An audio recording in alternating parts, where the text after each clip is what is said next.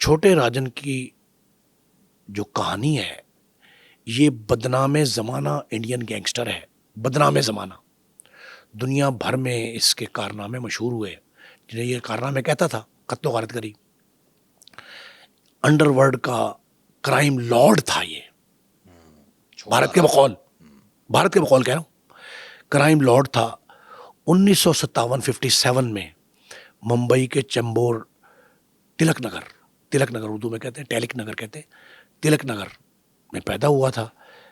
داؤد ابراہیم کی جو کمپنی تھی اس سے الگ ہو کر اس نے کئی گینگ جوائن کیے, اپنی کمپنی بنائی. تین اپنی کمپنی, ایک آخر میں چلتی اب بھی چل رہی. 3 کمپنیاں بنائیں اور داؤد ابراہیم کے ساتھ اس کے گروہ کے باقی اراکین, انڈیا کے بقول, یہ انڈین کہانی ہے, داؤد ابراہیم کی ڈی کمپنی کے خلاف اس نے وہ شدید جنگ لڑی ہے جس میں سینکڑوں ریکارڈ کے مطابق اور ہزاروں بغیر ریکارڈ کے قتل غارت کری ہوئی, ہزاروں. لیکن انڈیا نے جو تعداد اس پہ ثابت کی ہے وہ سینکڑوں میں ہے. اب یہ ماسٹر مائنڈ تھا, خود ہی لیڈر تھا, اپنے سامنے کسی ہٹ دھرم بہت تھا, اپنے سامنے کسی کی بات نہیں مانتا تھا, چلنے نہیں دیتا تھا. اور اس نے ابتدائی طور پر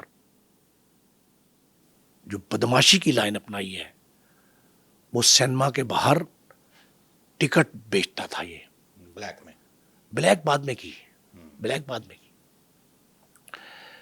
اس دور میں فلم بین زیادہ تھے, سینما میں رش ہوتا تھا, ٹکٹیں قطار میں لگ کے ملتی تھی. جو 2 آنے کی ٹکٹ تھی اس کے پاس فن تھا, وہ 10 آنے کی بیچتا تھا. یہ پہلی بار اس نے ٹکٹوں کی فروخت میں بلیک میلنگ کو, بلیک ٹکٹوں کی بلیک جو ہے اس کو شامل کیا. 2 آنے کی ٹکٹ 10 آنے کی, 5 آنے کی ٹکٹ 15 آنے کی, یہ اس نے بیچنی شروع کی. طاقتور تھا, کونی مار کے, مکہ مار کے, ٹھوکر مار کے, ٹھڈا کہتے ہیں, وہ مار کر توڑ دیتا تھا. اور لوگ اس سے ڈرتے تھے قطار میں لگے ہوئے کہ پہلوان آ گیا. چھوٹا راجن راجندر سدا شیو نکھلجے, یہ اپنی طاقت اور بدماشی کی بلبوتے پر ٹکٹیں بلیک میل کرتا تھا, ٹکٹیں بلیک کرتا تھا. وہاں سے اس نے پیسہ وغیرہ اکٹھا کیا, اس کے کیا, بعد اپنا نیٹ ورک جو ہے وہ بڑا بنایا, نہیں مختلف گینگ میں شامل. بڑے ارجن کے ساتھ شامل ہوا. بڑے ارجن نے کہا کہ یہ تو بندہ بڑا زبردست ہے, ہاتھوں ہاتھ لیا اس کو. کیوں؟ پیسہ لاتا تھا. جو ٹکٹیں بلیک کر سکتا ہے, قطار توڑ سکتا ہے, کھڑکی توڑ سکتا ہے, قطار جس میں لگی سینمے کی, تو وہ تو پھر طاقتور ہی ہے نا. اس کی طاقت سے مرعوب ہو کر بڑے راجا نے اس کو شامل کر لیا. 1993 کے جو ممبئی دھماکے تھے, بھارت نے اس کا الزام لگا دیا داؤد ابراہیم پہ, ڈی کمپنی پہ. داؤد ابراہیم سے مراد ہے ڈی کمپنی. ڈی کمپنی پہ الزام لگایا, ممبئی کے ایک ہوٹل پہ, کراچی میں ایک سرولنس فلاں, یہ جو بھی کیا. انہوں نے کہا 93 کے جو ممبئی بم بلاسٹ ہے اس کا ماسٹر مائنڈ ہے ڈی کمپنی. ڈی کمپنی کے خلاف آپریشن شروع ہو گیا, اسے اشتہاری قرار دے دیا گیا اور انڈیا کا موسٹ وانٹیڈ اشتہاری کہا گیا داؤد ابراہیم کو انڈیا کے اینڈ پہ. تو اس وقت چھوٹے راجن نے ایک نیوز کانفرنس کی, اس میں یہ کہا کہ بھارت میں بدامنی کا ذمہ دار اگر داؤد ابراہیم ہے تو میرا آج سے ڈی کمپنی سے کوئی تعلق نہیں. ٹھیک ہے, ڈی کمپنی چھوڑ دی اس نے. اور اس کی لیڈرشپ جو ہے اس میں اس نے جب نیا گینگ بنایا تو اس میں وکی ملہوترا, وجے کمار بڑا مشہور تھا, وجے کمار یادیو, بڑے میں نے اس کی کہانی قصے بتائے ہیں مختلف فورمز پہ. وہ اس کا دستے راز تھا, بھتہ خوری اور قتلوں میں ملوث تھا. پھر اس کے دیگر ساتھیوں میں روہت ورما, نیپالی, سادھو شیٹی, موہن کوٹیان, یہ ان کو ملا کے اس نے ایک اپنا نیا گینگ جو ہے وہ. ان میں سے ایک اور سنیں, ان میں سے ایک بھی طبی موت نہیں مرا. سب کے انکاؤنٹر ہوئے یا دشمنوں نے مار دیا, مخالفوں نے مار دیا, قتل کر دیا. گینگسٹرز کا انجام عموماً یہی ہوتا ہے. ایک بھی چھوٹے راجن کے جتنے کمپنیاں میں جتنے گینگسٹرز میں گیا, سارے کے 11 گینگسٹر جو ہیں وہ غیر طبی موت مرے. اور ایک آدھا جیل میں بھی آج کل بھی ہے, کئی اس کے ساتھی آج کل جیل میں ہیں. اچھا, گینگ کے جو شوٹرز اور کرندے تھے اس کے ساتھی, وہ ممبئی، دبئی، بینکاک اور دیگر جگہوں پر فعال رہے. ایک بات میرے ذہن میں اور آ گئی. امریکہ، کولمبیا، انڈیا اور پاکستان کا کچھ حصہ اپنی کمائی کی بتانی چاہیے. یہاں کے گینگسٹر طویل عرصے تک دبئی بالخصوص اور یو اے پورا بالعموم اس کو روپوشی کے لیے محفوظ پناہ گاہ تصور کرتے تھے. بالکل صحیح. اور وہاں پہ گئے وہاں بھی. جرم کیا امریکہ میں، باہر کولمبیا میں، بھارت میں، پاکستان میں. وہاں پناہ لے لی. بالکل صحیح. بہت بہت شکریہ آپ کا نعیم مصطفیٰ صاحب. ناظرین، آج کا یہ پوڈ کاسٹ آپ کو کیسا لگا؟ کمنٹ سیکشن میں جا کر اپنی رائے کا اظہار ضرور کیجیے.